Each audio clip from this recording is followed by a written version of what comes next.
Hello everyone, welcome to Sunil Srujana collections. అందరూ ఎలా ఉన్నారు?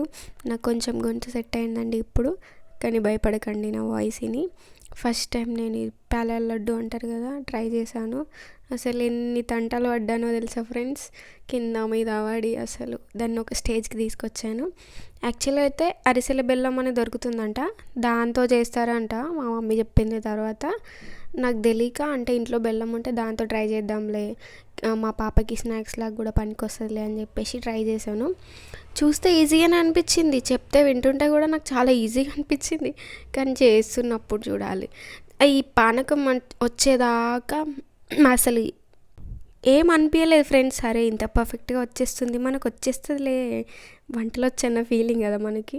సో తర్వాత ఈ పానకం వచ్చిన తర్వాత అసలు ఈ మన బౌల్లో వేసి చూస్తాం కదా, అరే లడ్డూలా చేస్తే రాదు, నేను ఏమైనా వాటర్ ఎక్కువ ఏమైనా యాడ్ చేశానా అది ఇదని చాలానే ఆలోచించాను. తర్వాత ఒక స్టేజ్కి తీసుకొచ్చేదాన్ని అయితే ఫైనల్గా తీసుకొచ్చిన తర్వాత బెల్లంని కరిగించేటప్పుడు కొంచెం వాటర్ వేసాను, మేబీ ఎక్కువ వేసానేమో అనిపించింది. తర్వాత నాకు కొంచెం ఇలాచీ పౌడర్ కూడా యాడ్ చేసుకున్నాను.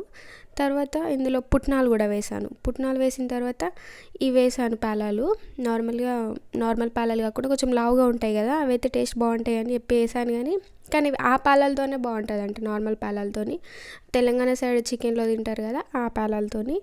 ఇప్పుడు ఈ లడ్డు కట్టేటప్పుడు చూడాలి, అసలు చేతులు మొత్తం రెడ్గా అయిపోయినాయి. అయినా ఎలానో తంటాలు పడేసి ఈ లడ్డూనైతే ఫైనల్గా స్టేజ్కి తీసుకొచ్చాను. టేస్ట్ అయితే చాలా బాగున్నాయి గాయ్స్.